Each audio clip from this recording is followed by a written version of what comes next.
Hello everybody and welcome back to our final section of MMP Exam 2. And in this video we'll be going over some of the basics of cancer. So what is cancer at its core? So cancer is abnormal growth and replication of cells. This can be expressing different proteins on the surface of the cells to go undetected until it can grow out of control, or this can just be rapid growth and what's called proliferation, that's multiplication of cells. There are two types of tumors people can have. There are benign tumors. Some of the kind of characteristics of these, you can see this has a really nice defined border. It's very circular, just generally not rough edges. A benign tumor, unlike a malignant tumor, will not spread, so it's contained to one area of tissues. Malignant tumors, on the other hand, which are the worst kind of tumor, you can see they have these crazy edges. These cell types aren't well defined because they're essentially just multiplying out of control in erratic ways. And these can do something called metastasize or spread. So unlike benign tumors, parts of these tumors can split off and form secondary tumors in the body by traveling through the blood or through the lymph. And tumors, essentially, this can occur with both benign and malignant tumors.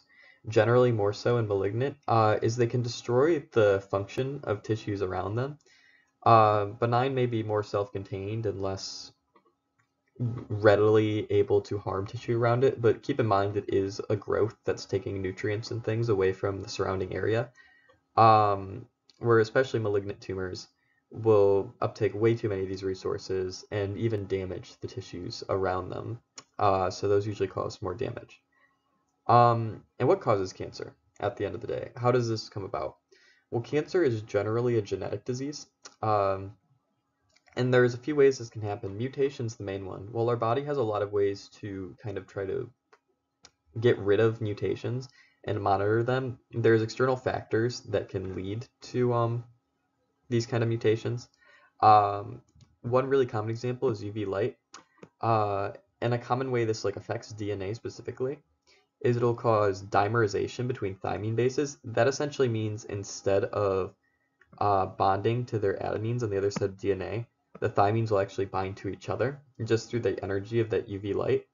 And that can produce weird overexpression in DNA. It can delete some gene expression, just a lot of things. And the genes that cause cancer, before they cause them at least, are called proto-oncogenes. Those are typically genes involved in replication and growth of cells. And when they become cancerous, those are known as oncogenes. And then we do have genes to suppress tumors, actually. This has been a problem for humans throughout history, so really any organisms. So we've adapted and evolved to have genes to suppress tumors to kind of either mediate the tumor growth or to kill off the cells, and even just to repair DNA damage. As well as UV radiation, chemical carcinogens can also cause DNA damage. Among other ways. And then with our tumor suppressor genes, essentially, these can go through processes to, if DNA damage is detected, to kind of chop it out, or in some cases, it can be to essentially just kill the cell in certain circumstances, just so it doesn't survive and replicate. The problem happens actually most often when our tumor suppressor genes actually get mutated.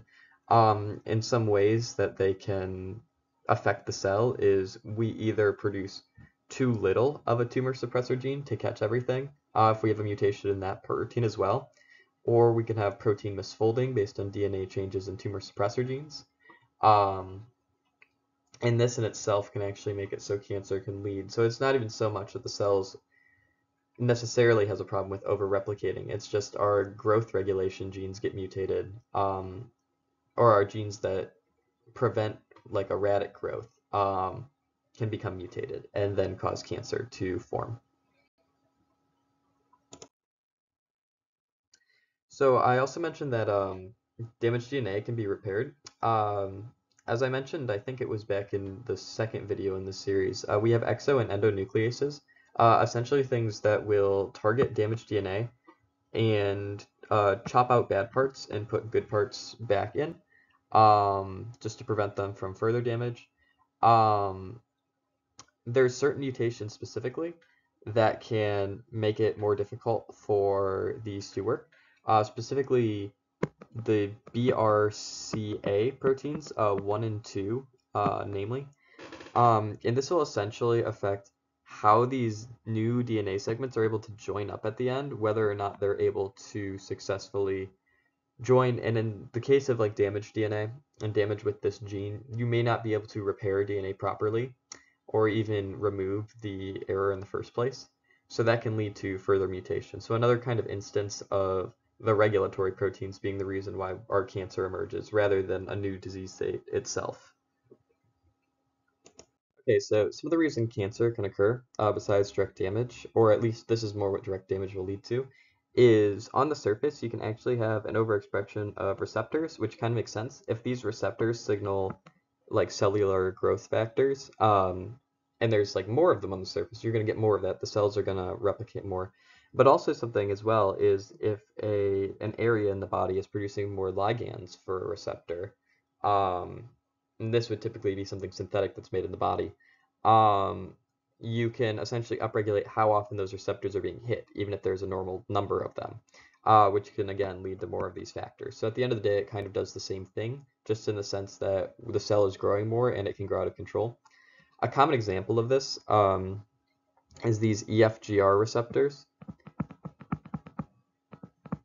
And essentially what happens is once these receptors are bound, they have something down here called a tyrosine binding domain, um, which when tyrosine kinase, or when tyrosine is phosphorylated, it has some downstream effects which can lead to cell growth and replication. A really common mutation that is this T790M. Um, so this is something therapeutics have been looking to target. Um, but there's also now a problem that we're running into in cancer development is if this mutation specifically, we do have therapeutics that can affect it now, but our old class of cancer drugs, such as gefitinib, actually won't hit this mutation. So it's interesting because as our cancer therapeutics develop, the kinds of cancer we're learning how to fight may have multiple resistances even further, which makes cancer like an increasingly complex issue. As we solve one problem, it feels like one always pops up. Um, Another way that this whole process of mutating out of control can occur is a mutation, something like RAS, um, which is more of a regulatory pathway. And it essentially, you want your RAS to be on when you, and when I say on, I mean it has GTP instead of GDP. When it's on and it's regulated well, it can lead to cellular replication.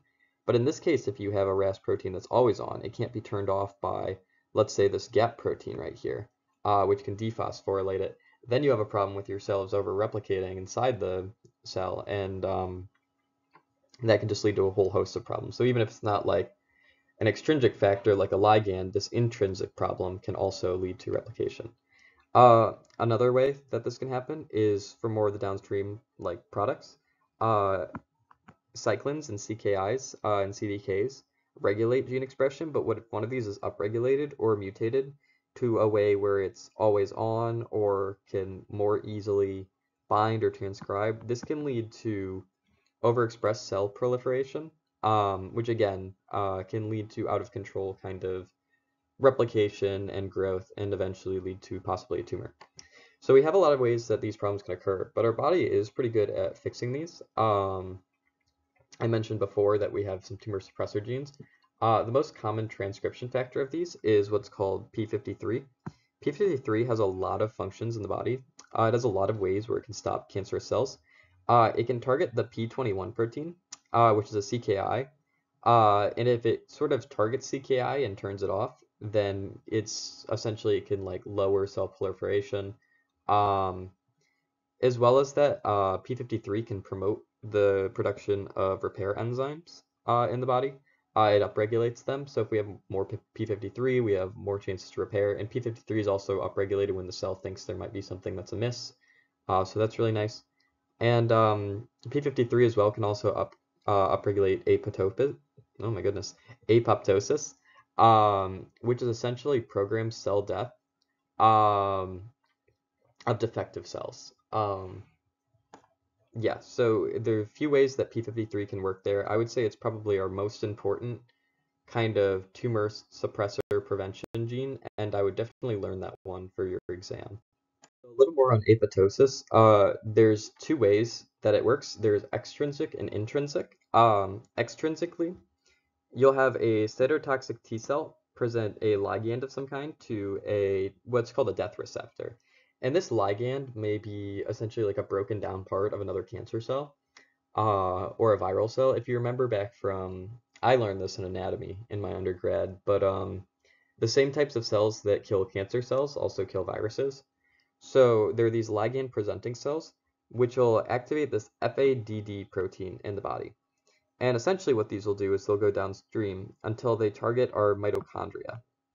Um, and then once in the mitochondria, an upregulation of various like ion channel proteins, specifically like BAX and BCL2 will occur. And these, at the end of the day, what they're trying to do is release cytochrome C. And cytochrome C is essentially a mediator that upregulates something called apoptosomes. Now this is right here, these top two are actually images of extrinsic. This is kind of where extrinsic apoptosis meets up with intrinsic. Once you've released these cytochrome Cs, since we don't need that external ligand in our intrinsic process, the cell just kind of knows when to do it. You form these complexes called apoptosomes, which have cytochrome Cs bound to them, as well as these other proteins. And then once these apoptosomes come into contact with capsaces, which are other cellular like signal molecules in this, we have the benefit of essentially once this pathway is complete, it does two major things. DNA in the cell is fragmented and broken up, which kind of makes sense. If we have this defective genetic code, we wouldn't want our body to make cells based off of that anymore. As well as it'll kind of like break up the cell surface and add, in some cases, proteins to the cell surface to attract more cytotoxic T cells or natural killer cells to kind of like just break up these cells and destroy them. So that's essentially what we're trying to do with those capsaces and apoptosomes. And then one last general concept for cancer is that viruses can actually cause cancer to an extent. We have a virus that inserts some genetic code into a cell, can make a cell overproliferate, which kind of makes sense. There's two ways which viruses can cause cancer. There are two mechanisms essentially. It's direct. You can think of it this way. Viruses are essentially hijacking cells in order to make more viruses. So a cancer cell is really like an ideal environment for this in a way in the fact that it's an immortal cell that can replicate and make more cells capable of housing that virus. So some viral genes will upregulate in that way. It's just some viruses run into the problem that if a tumor cell is killed by the body, or if the tumor kills the host alternatively, the virus won't be able to replicate. Um, so that's usually a little bit rarer, but it is still something to be aware of. What's more likely to occur from viruses is one of two things in the indirect pathway. Um, a virus will infect a cell. The body will have a natural inflammatory response. But then based on all the inflammatory mediators and things that our body's putting out in an immune response, and all the essentially chemicals and signaling molecules that are being put out, this can lead to cell and tissue damage. And as this repair occurs, you're more likely to have some defective areas where something like a cancer can emerge just from like trying to repair an area that's broken. And if it repairs it too fast or repairs it irregularly, then a cancer can form. The other way is in viruses like the HIV virus. As time goes on, HIV kind of shuts down your immune system. That's how it works, and that's why it's such a deadly virus. And eventually, once your immune system is shut off, your immune system to cancer is also shut off. So it's kind of a secondary not only thing. Do not only have HIV or AIDS now, you also have a higher risk of developing cancer, and that's actually a way that patients with HIV die, in the sense that you have now no immune system to defend against other diseases. And while you may think of usually a bacterial or viral disease, cancer is also just as likely in these instances, just if your body can't essentially destroy it. Um, Another pathway we mentioned a little bit before was the RAS pathway. This one's just a little more important, so I wanted to retouch on it because this will probably be on your exam. How this works is when RAS is active, it has GTP, which can lead to these downstream signaling cascades. So ideally, we want this NF1 protein to get rid of the GTP, turn it into GDP when we don't need it. The problem we run into, though, is when NF1 is defective and it can't turn off this system, which can lead to these downstream cascades. And we do have therapeutics that can target this, but they actually don't target RAS or NF1. They actually target these more downstream elements like MEK. So that's just kind of why I wanted to touch on this, in the sense that we don't always target the broken protein or the broken mediator or the downregulated mediator. Sometimes it's more efficient for us to target something downstream in order to get rid of the cancer in the best way we can. And with that, that was the last section of exam 2. Good luck.